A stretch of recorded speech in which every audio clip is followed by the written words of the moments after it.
नमस्कार दोस्तों, मैं हूं पवन और आप सुन रहे हैं हॉरर कहानी, वो भी मेरी जुबानी। आज मैं आपके लिए एक बेहद खौफनाक कहानी लेकर आया हूं, लेकिन उसे शुरू करने से पहले मैंने आपको कहा था कि आप मेरे चैनल को सब्सक्राइब कर दो और आप जहां भी रहते हो अपनी जगह का नाम बता देना। और एक भाई ने कमेंट करके बताया कि उनका नाम असम दीमा है और वह हंसाओ जिला में रहता है। ज्यादा समय बर्बाद ना करते हुए कहानी शुरू करते हैं। रात के अंधेरे में एक सुनसान हाईवे पर एक ढाबा खड़ा है जो कई अनकही कहानियों का गवाह है।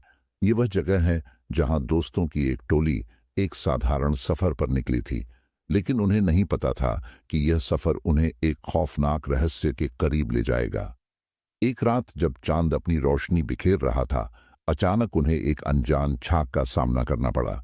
उस छाया के साथ उनकी जिंदगी में एक ऐसा मोड़ आया जिसने न केवल उनकी दोस्ती को परख लिया, बल्कि उन्हें यह सोचने पर मजबूर कर दिया कि क्या वे सच में इस डरावने साए से बच सकते हैं या इसकी गिरफ्त में आ जाएंगे। क्या यह सिर्फ एक कहानी है या सच्चाई कहीं और छिपी हुई है? इस कहानी को अंत तक जरूर सुनिए। अगर आपके पास कोई डरावनी सच्ची कहानी है तो आप मुझे पर भेज सकते हैं। वीडियो शुरू करने से पहले मुझे आपसे एक छोटी सी रिक्वेस्ट है।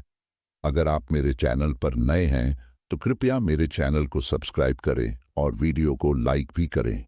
कृपया कमेंट करके बताएं कि हमारी कहानी आपको कैसी लगी और अपना नाम भी कमेंट में लिखें। साथ ही यह भी बताएं कि आप किस शहर से मेरे वीडियो को देख रहे हैं। तो चलिए दोस्तों, बिना समय बर्बाद किए कहानी शुरू करते हैं। असम से गुजरात तक की यह यात्रा हमारे जीवन की सबसे भयानक रात साबित होने वाली थी। हम चार दोस्त रवि, सोनिया, नीरज और मैं एक लंबी यात्रा पर निकले थे। रात्रि के करीब 2 बजे थे जब हम गुवाहाटी से बाहर निकल रहे थे। हमारी गाड़ी ने लगभग 10 घंटे का सफर तय किया था और हम सब काफी थके हुए थे। रात गहरी हो चुकी थी और हम एक सुनसान हाईवे पर चल रहे थे। सड़क के दोनों ओर घने जंगल और पहाड़ियां थीं। हमें भूख भी बहुत तेज लग रही थी, लेकिन इतनी रात में हमें कहीं कोई ढाबा नजर नहीं आ रहा था। तभी अचानक दूर से एक धुंधली रोशनी नजर आई। हमने देखा कि वह एक ढाबा था जिसके बाहर एक पुरानी तख्ती लटक रही थी, निशांत ढाबा। हमने राहत की सांस ली और गाड़ी उस ढाबे के सामने रोकी। ढाबा काफी पुराना और सुनसान सा लग रहा था, मानो वहां सालों से कोई नहीं आया हो। चारों ओर सन्नाटा था। जैसे ही हम ढाबे के अंदर गए, हमें एक बूढ़ा आदमी दिखाई दिया। उसकी आंखों में अजीब सी चमक थी और चेहरा एकदम भावहीन। उसने बिना कुछ कहे हमें इशारे से बैठने को कहा। हमने जैसे ही खाना ऑर्डर किया, बूढ़ा आदमी चुपचाप रसोई की तरफ चला गया। ढाबे में और कोई नहीं था, ना कोई ग्राहक, ना कोई कर्मचारी। माहौल में एक अजीब सी ठंडक थी और हवा के हल्के झोंके के साथ दरवाजे की आवाज गूंजने लगी। अचानक नीरज को ऐसा महसूस हुआ कि उसके पीछे कोई खड़ा है। उसने जब मुड़कर देखा तो एक छासी दरवाजे के पास खड़ी थी, लेकिन जब ध्यान से देखा तो वहां कुछ भी नहीं था। हमारी भूख अब डर में बदलने लगी थी। तभी बूढ़ा आदमी हमारे लिए थालियां में खाना लेकर आया। खाने में से अजीब सी गंध आ रही थी और खाना देखकर हमें घिन आने लगी। फिर भी हम बहुत भूखे थे, इसीलिए कुछ खा ही लिया। जैसे ही हमने खाना खत्म किया, ढाबे में अचानक बिजली चली गई और चारों ओर घना अंधेरा छा गया। सोनिया ने मोबाइल की टॉर्च ऑन की और टॉर्च की हल्की रोशनी में हमने देखा कि ढाबे की दीवारों पर पुराने खून के धब्बे थे। हमारी धड़कनें तेज हो गई। हम उठने की कोशिश कर रहे थे, लेकिन हमारे शरीर में जैसे जान ही नहीं बची थी। पैर सुन्न हो चुके थे और दिमाग भी सुस्त लगने लगा था। तभी हमने दरवाजे के पास फिर से वही छाया देखी, लेकिन इस बार वह धीरे धीरे हमारी तरफ बढ़ रही थी। छाया एक औरत की थी जिसके बाल बिखरे हुए थे और चेहरे पर खून के धब्बे थे। वह धीमे धीमे हमारे करीब आ रही थी। नीरज ने चीखने की कोशिश की, लेकिन उसकी आवाज गले में ही अटक गई। तभी बूढ़ा आदमी वापस आया, लेकिन उसकी आंखों में अब एक भयानक चमक थी। उसने मुस्कुराते हुए कहा, यहां से कोई भी वापस नहीं जाता। हमारे दिल की धड़कनें इतनी तेज हो गई कि हमें लगा हम बेहोश हो जाएंगे, और फिर अचानक उस औरत की छाया ने हमारे सामने आकार ले लिया। उसकी लाल आंखें, नुकीले दांत और चेहरा भयानक रूप से विकृत था। हम जैसे तैसे उठने की कोशिश कर रहे थे, लेकिन हमारे पैर एक जगह जकड़ गए थे। अचानक नीरज ने जोर से धक्का मारा और हम सभी ने बाहर की तरफ भागने की कोशिश की। किसी तरह हम गाड़ी तक पहुंचे और उसे स्टार्ट किया।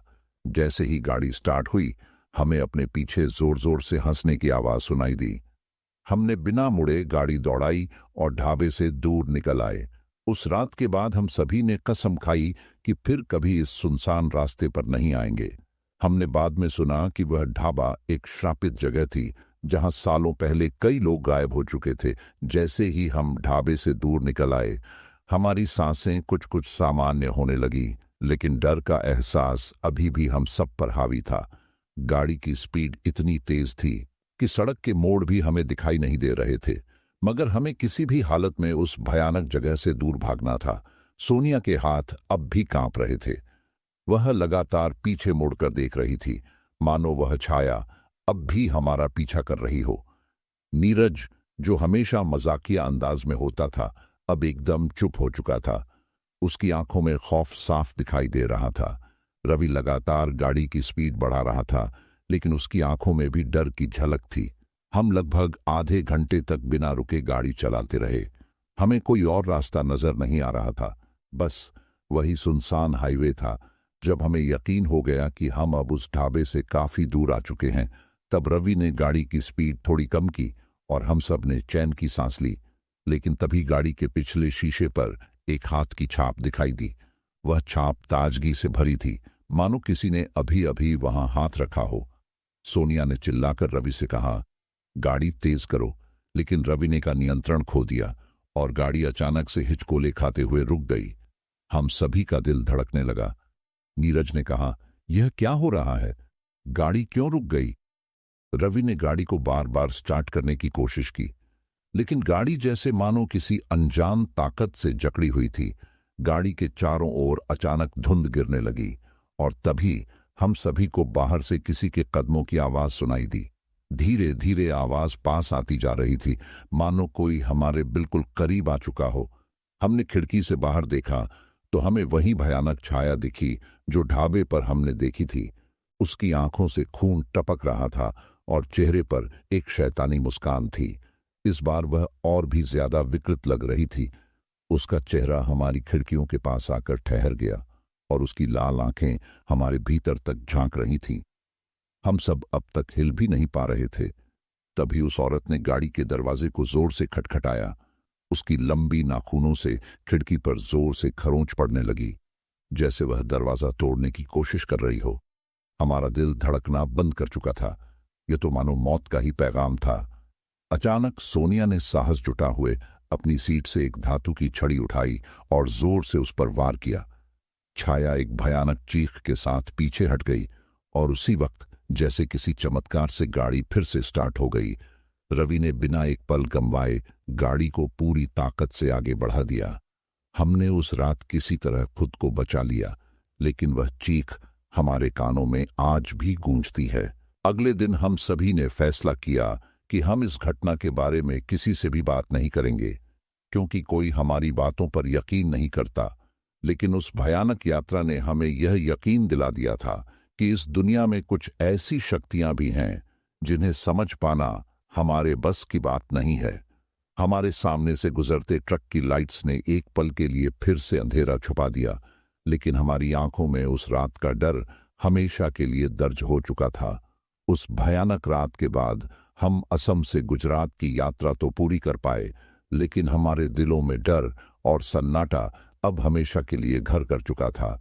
जब हम अगले शहर पहुंचे तो हर कोई सामान्य दिखने की कोशिश कर रहा था, मगर हम सबकी आंखों में अब भी डर की छाया साफ नजर आ रही थी। हमारे सामने असम से गुजरात तक की लंबी यात्रा बाकी थी, लेकिन उस रात के बाद से हर सुनसान रास्ता हमें डराने लगा। जैसे ही हम किसी खाली सड़क पर आते, हमें लगता कि कोई हमारी गाड़ी का पीछा कर रहा है। हर झटके, हर अजीब आवाज से हम चौकन हो जाते। यहां तक कि ढाबों पर खाना खाने की हमारी हिम्मत भी टूट चुकी थी। कुछ दिनों बाद जब हम गुजरात के पास एक छोटे से गांव में रुके, तो वहां एक स्थानीय आदमी से हमने उस सुनसान निशांत ढाबा के बारे में पूछा। उसकी आंखें एक पल के लिए चौड़ी हो गईं और उसने घबराते हुए कहा, तुमने वहां रात बिताई? हमने सिर हिला दिया। वह आदमी कुछ देर चुप रहा, फिर उसने बताया, वह ढाबा आज से कई साल पहले एक भयानक घटना का गवाह बना था। कहते हैं कि वहां पर एक परिवार की हत्या हो गई थी। वह लोग देर रात ढाबे पर रुके थे और अगले दिन सबकी लाशें सड़क पर मिली। किसी को कभी नहीं पता चला कि उनकी मौत कैसे हुई। तब से लोग कहते हैं कि उस ढाबे पर कुछ अनजानी आत्माएं रहती हैं जो रात को यात्रियों को फंसाकर उनका शिकार करती हैं। जो एक बार वहां जाते हैं वह या तो कभी वापस नहीं आते या फिर जिंदगी भर उस रात का साया उनके साथ रहता है।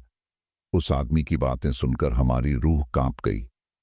हम अब समझ चुके थे कि हम उस रात किस मुसीबत से बचे थे। उस ढाबे की भयानक सच्चाई जानने के बाद हम और भी डर गए थे। हमारी यात्रा समाप्त तो हो गई, लेकिन उस रात का डर हमें कभी छोड़ने नहीं पाया। नीरज, जो हमेशा हंसमुख और बेफिक्र था, अब ज्यादातर चुप रहने लगा। सोनिया का डर इतना बढ़ गया कि वह रात को अकेले सो भी नहीं पाती थी। रवि अक्सर अपने सपनों में उसी छाया को देखता और हड़बड़ा कर जाग जाता। और मैं आज भी जब कभी किसी सुनसान सड़क पर सफर करता हूं तो मुझे लगता है कि कहीं पीछे कोई भयानक छाया मेरा पीछा कर रही है। आज इतने साल बीत जाने के बाद भी जब हम उस यात्रा को याद करते हैं तो हमारी रूह कांप जाती है। हम सब ने एक दूसरे से वादा किया था कि फिर कभी उस रास्ते पर नहीं जाएंगे और ना ही किसी ढाबे पर रात में रुकेंगे।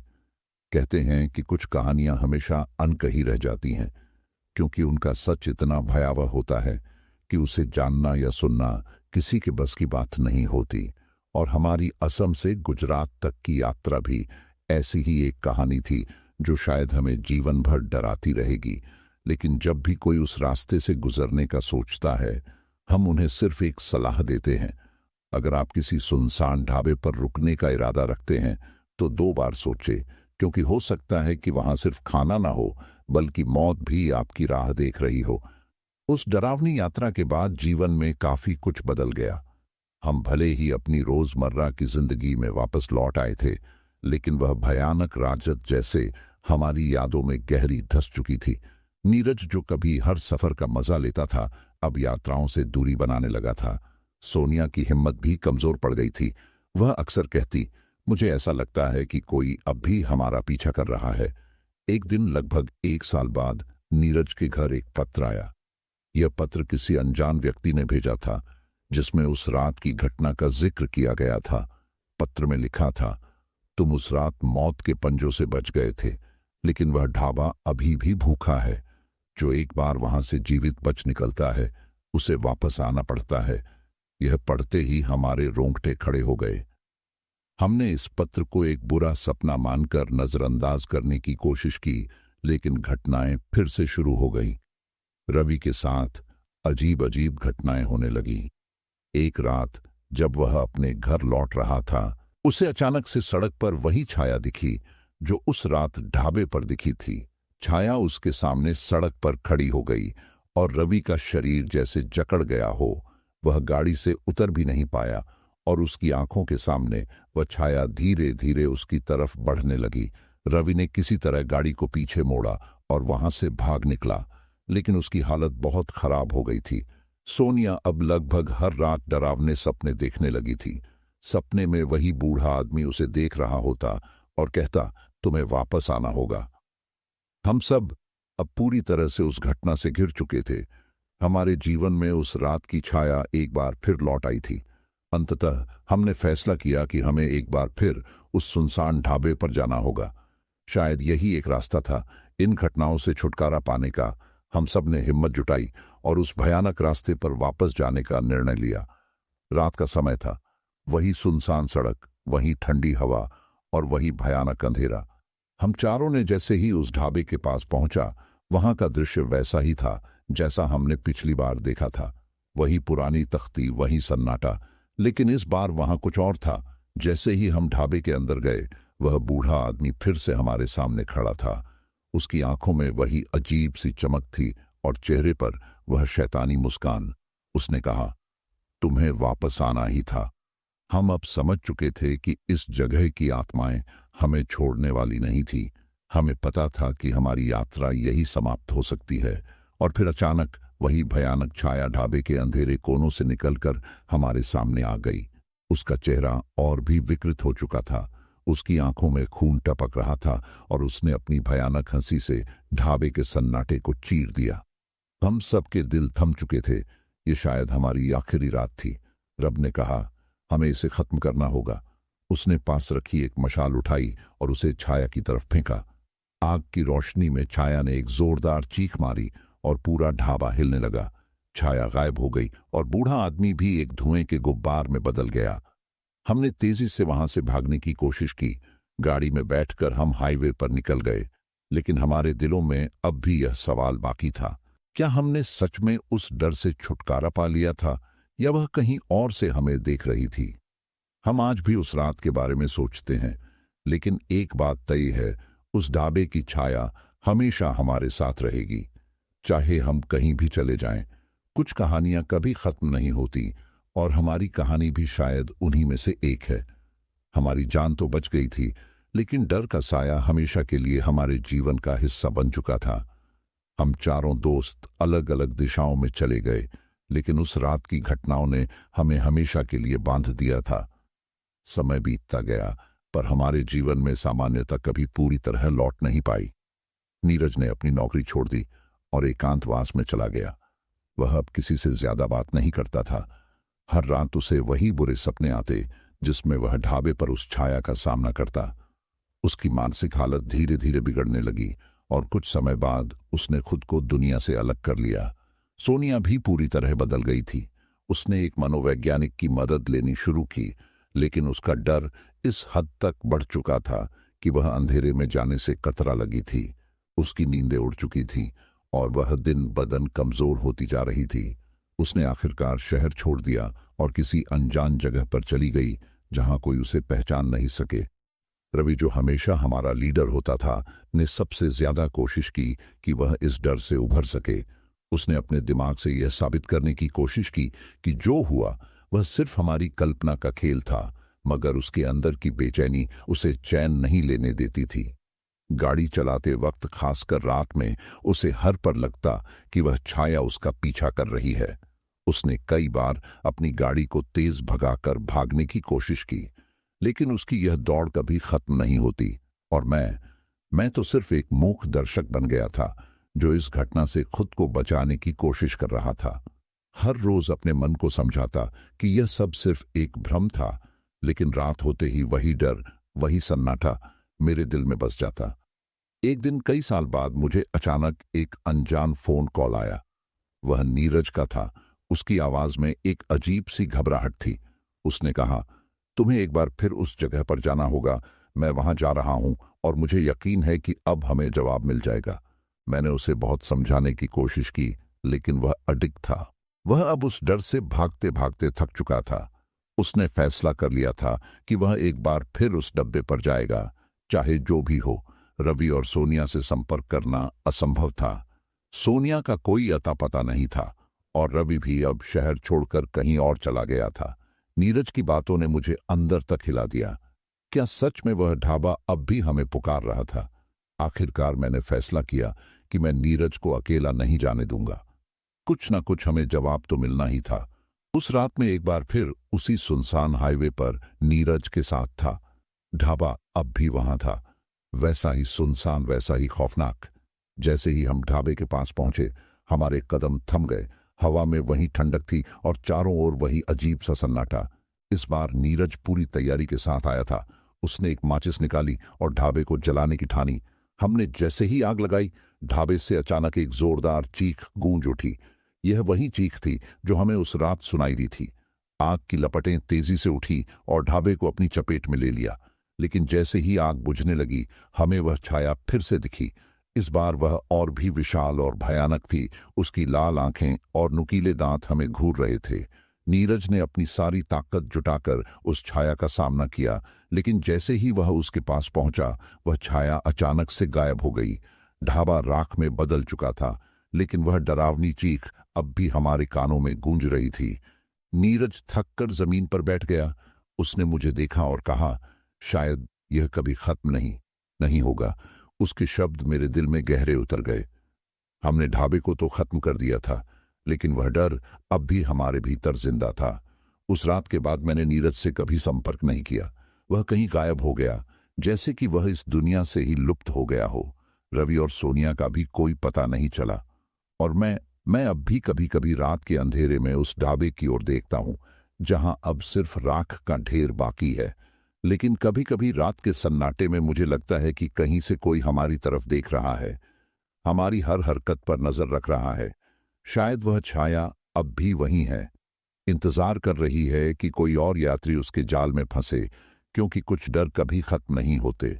उस भयानक रात के बाद से मैं पूरी तरह अकेला हो चुका था। नीरज, सोनिया, रवि सभी मेरी जिंदगी से एक एक करके गायब हो गए, लेकिन वह छाया, वह डर अब भी मेरी यादों में बसा था। मैंने खुद को शहर में व्यस्त रखने की बहुत कोशिश की, नए कामों में, नए लोगों के साथ, लेकिन हर रात जब अंधेरा गहराता और सन्नाटा छाता, मुझे लगता कि कोई मुझे देख रहा है। वह ढाबा अब राख बन चुका था, लेकिन उसकी यादें हमेशा के लिए मेरे मन में दर्ज हो चुकी थी। कई बार मैं खुद से सवाल करता था, क्या सच में हमने उस रात जो देखा वह सच था, या सिर्फ हमारी कल्पना का कोई खेल। मगर फिर मुझे याद आती वह चीख, वह भयानक छाया, और मैं जानता था कि यह सब एक खतरनाक सच्चाई थी। कुछ महीनों बाद एक अजीब घटना घटी। मेरे दरवाजे पर एक लिफाफा पड़ा मिला। यह बिना किसी पते या नाम के था, जैसे किसी ने इसे चुपचाप छोड़ दिया हो। मेरे हाथ कांपते हुए लिफाफे को खोला। अंदर एक पुरानी फोटो थी। वही ढाबा जला हुआ राख में बदल चुका, लेकिन फोटो के कोने में खून से लिखा हुआ एक संदेश था। यह संदेश मेरी आत्मा को झकझोर गया। मैंने फौरन अपने दरवाजे को बंद किया और खिड़कियों के पर्दे गिरा दिए, मगर दिल में यह एहसास घर कर गया था कि वह छाया फिर से लौट आई थी। उस रात मुझे नींद नहीं आई। मुझे लगा कि जैसे कोई मेरे घर के चारों ओर घूम रहा है। हर छोटी से छोटी आवाज मुझे और बेचैन कर रही थी। ऐसा लग रहा था कि कोई आहिस्ते आहिस्ते मेरे करीब आ रहा है। फिर अचानक एक जोरदार दस्तक मेरे दरवाजे पर हुई। बुरी तरह से डर गया, लेकिन किसी तरह खुद को संभाल कर दरवाजा खोलने की हिम्मत जुटाई। दरवाजे के बाहर कोई नहीं था, लेकिन जमीन पर एक छोटा सा कागज का टुकड़ा पड़ा था। उस पर बस एक ही शब्द लिखा था। अब मैं जान चुका था कि यह अंत नहीं था। वह छाया अभी भी मुझे पुकार रही थी। वह ढाबा अभी भी मेरी आत्मा पर अपनी पकड़ बनाए हुए था। मैंने उस कागज को फेंक दिया, मगर मैं यह जानता था कि वह मुझे कभी नहीं छोड़ेगी। दिन बीतते गए, लेकिन मेरे सपने और डरावने होते गए। अब हर रात मुझे वही ढाबा, वही छाया और वही खौफनाक चीख सुनाई देने लगी। मैंने कई बार खुद को समझाने की कोशिश की, मगर वह डर अब मेरे जीवन का हिस्सा बन चुका था। एक रात मैं नींद से चौंक कर उठा। मुझे लगा कि कोई मेरे बिस्तर के पास खड़ा है। मैंने जब मुड़कर देखा तो वहीं छाया थी, लंबी, विकृत, और उसकी लाल आंखें मुझ पर गड़ाई हुई। मैं चीखना चाहता था, लेकिन मेरी आवाज गले में ही अटक गई। उसने धीरे धीरे मेरे करीब आना शुरू किया, और मैं महसूस कर सकता था कि यह वही क्षण था जिसका वह इंतजार कर रही थी। तुम लौटो ग उसने एक खौफनाक फुसफुसाना। उसकी आवाज से मेरी रूह कांप उठी, और तभी सब कुछ अचानक शांत हो गया। छाया गायब हो गई, और मैं पसीने से लथपथ बिस्तर पर बैठा था। मुझे अब एहसास हो गया था कि इस डर से भागने का कोई फायदा नहीं था। अंततः मैंने फैसला किया कि मुझे उस जगह पर फिर से जाना होगा एक बार, और शायद हमेशा के लिए। इस डर से छुटकारा पाने के लिए मैंने अपना सामान पैक किया और उस हाईवे की ओर निकल पड़ा। मेरे मन में कोई सवाल नहीं था, सिर्फ एक डरावना एहसास कि इस बार शायद वापसी नहीं होगी। जैसे ही मैं उस सुनसान हाईवे पर पहुंचा, हवा में वही जानी पहचानी ठंडक थी। ढाबे की जगह अब बस राख और धुएं का गुब्बार था, मगर मैं जानता था कि वह छाया अब भी यही कहीं थी, इंतजार कर रही थी। और तभी अंधेरे में मुझे वही लाल आंखें दिखाई दी। वह छाया धीरे धीरे मेरी तरफ बढ़ने लगी, और इस बार मैं तैयार था। मुझे पता था कि यह आखिरी सामना था। वह छाया मेरे बिल्कुल पास आकर रुकी, और मैंने उसकी आंखों में देखा। उसमें नफरत और भय की एक अनकही कहानी छिपी थी। शायद वह छाया कभी इंसान थी, किसी पुराने रहस्य का हिस्सा जिसे हम समझ नहीं सके, मगर आज मैं उसे भागने वाला नहीं था। मैंने आंखें बंद की और कहा, अब यह खत्म हो जाए। और फिर अचानक सब कुछ शांत हो गया। कोई चीख नहीं, कोई डर नहीं, बस सन्नाटा। जब मैंने आंखें खोली तो वह छाया गायब हो चुकी थी। शायद यह सच में खत्म हो चुका था। मैंने उस रात के बाद फिर कभी उस हाईवे की ओर नहीं देखा, मगर आज भी जब अंधेरा गहराता है और सन्नाटा छा जाता है, मुझे लगता है कि कहीं दूर से कोई अब भी मुझे देख रहा है, क्योंकि कुछ डर कभी खत्म नहीं होते। उस रात के बाद मैंने खुद को यकीन दिलाया कि सब खत्म हो चुका था, लेकिन कहीं ना कहीं मेरे अंदर यह खौफ अब भी था कि वह छाया कभी पूरी तरह नहीं जा सकती। मैंने उस भयानक यात्रा और ढाबे की यादों से जितना दूर होने की कोशिश की, उतना ही वह मेरे करीब आती रही।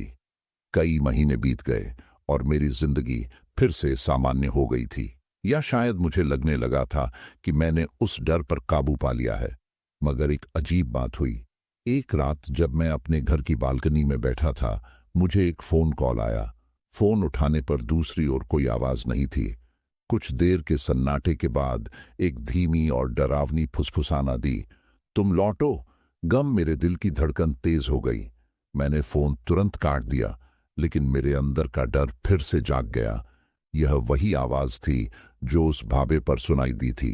वही खौफनाक फुसफुसाना हमारी जिंदगी को बदल दिया था। अब मुझे यकीन हो गया था कि वह छाया अभी भी मेरा पीछा कर रही थी। मैं जितना उससे दूर भागने की कोशिश करता, वह उतनी ही करीब आती जा रही थी। कुछ दिनों बाद मुझे फिर से वही लिफाफा मिला। इस बार दरवाजे के नीचे खिसका हुआ लिफाफा खोलने से पहले मेरे हाथ कांपने लगे, लेकिन मैं जानता था कि इसे खोलना ही पड़ेगा। अंदर वही खून से लिखा एक और संदेश था, अब यह तुम्हारे ऊपर है। इसका मतलब क्या था? मैंने वह कागज जलाने की कोशिश की, लेकिन डर अब मेरे दिल और दिमाग में घर कर चुका था। क्या यह सब उस छाया का कोई खेल था, या फिर वह सच में चाहती थी कि मैं वापस जाऊं और इस कहानी को हमेशा के लिए खत्म कर दूं? मेरे मन में अब बस एक ही सवाल था, क्या मुझे फिर से उस जगह पर लौटना होगा, या फिर इस डर के साथ जीने का यही एकमात्र रास्ता बचा था? मैंने कई दिनों तक इस बारे में सोचा, लेकिन हर रात जब सन्नाटा गहराता, मुझे लगता कि वह छाया मेरे आसपास ही कहीं मौजूद थी। आखिरकार मैंने तय किया कि मैं अब और भाग नहीं सकता। इस डर का सामना करने का समय आ गया था। मैंने एक बार फिर उसी हाईवे की ओर यात्रा शुरू की। दिल में एक अजीब सा सन्नाटा और बेचैनी थी। जब मैं उस सुनसान ढाबे के स्थान पर पहुंचा, तो वहां अब कुछ नहीं बचा था, सिर्फ जले हुए मलबे और सूनी सड़क। मगर इस बार मैं खुद को कमजोर महसूस नहीं कर रहा था। मैं उस जगह के बिल्कुल बीच में खड़ा हुआ जहां कभी वह ढाबा हुआ करता था। रात का अंधेरा घिर रहा था और अचानक हवा में वही ठंडक आ गई। मैं जानता था कि वह छाया अब भी यहीं थी, मेरी इंतजार कर रही थी, और फिर अंधेरे से वह प्रकट हुई। वही लाल आंखें, वही भयानक रूप, वही खौफनाक फुसफुसाना। फिर कहा, तुम लौट आए। मगर इस बार मैं नहीं डरा। मैं उसकी आंखों में सीधे सीधे देखता रहा। यह छाया कोई आत्मा नहीं थी, बल्कि वह डर था जो मैंने इतने समय से अपने दिल में पाल रखा था, और आज मैंने ठान लिया था कि मैं इस डर का सामना करूंगा। मैंने खुद को संभाला और धीरे से कहा, यह खत्म हो चुका है, तुम अब मुझे नहीं डरा सकती। छाया एक पल के लिए ठिठकी, और फिर उसकी भयानक आंखें धीरे धीरे धुंधली होने लगीं। उसकी आवाज अब पहले जैसी मजबूत नहीं थी। उसने एक आखिरी बार कहा, तुम मुझसे भाग नहीं सकते। लेकिन मैंने जवाब दिया, मैं अब तुमसे भागू नहीं। और फिर वह छाया धीरे धीरे गायब हो गई, जैसे हवा में घुल गई हो। उस पल में मुझे ऐसा महसूस हुआ कि मैंने उस डर को हमेशा के लिए मात दे दी थी। मैंने गाड़ी में बैठकर एक लंबी सांस ली और पीछे मुड़कर देखा। वह सुनसान ढाबा अब सिर्फ मेरी यादों में था। शायद यह डर, यह छाया, सब कुछ मेरे दिमाग की उपज था, लेकिन अब मैंने उसे लड़कर जीत हासिल कर ली थी। वह आखिरी रात थी जब मैंने उस छाया का सामना किया। अब जब भी मैं सुनसान सड़कों पर सफर करता हूं, मुझे कोई डर नहीं सताता, क्योंकि मैंने जाना कि असली डर हमारे अंदर होता है, और जब हम उसका सामना करने की हिम्मत करते हैं, तभी वह हमेशा के लिए गायब हो जाता है।